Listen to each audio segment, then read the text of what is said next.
What is the solution for the school playground that's not handicap accessible? So let's talk about that. There are solutions when people speak up, right? I get that nobody wants to put their name on a complaint.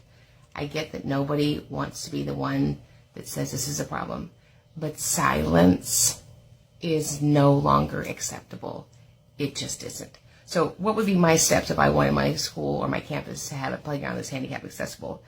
So I would first go straight to the school board meeting, and I would exercise that option where you can sign in, and I think you just to speak for 180 seconds, something crazy like that, and address it with the school board. School board meetings are videoed. They're put up on YouTube, and so it's going to be a question that your school board is going to have to answer.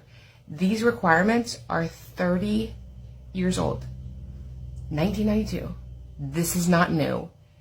Your superintendent and your school board members are the ones who are responsible for making sure that it is a successful school district, county, or city.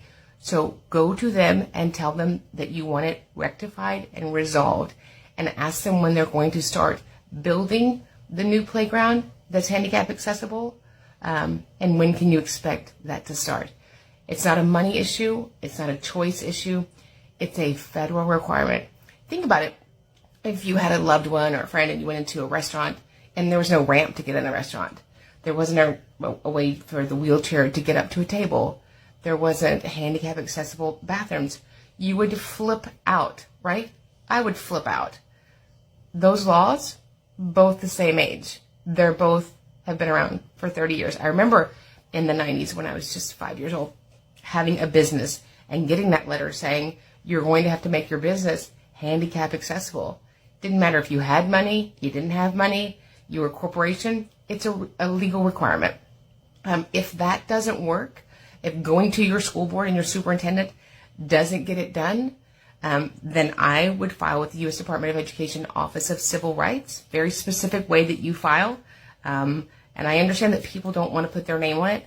Somebody's got to put their name on it, right? You're filing on behalf of a school district that has inaccessible playground equipment. They take federal funds, and we have trainings on that. But those are your two options. I would go straight to the school board and do your public time there and say what your concern is, that we're not following federal law, and they receive federal funds. It's a requirement.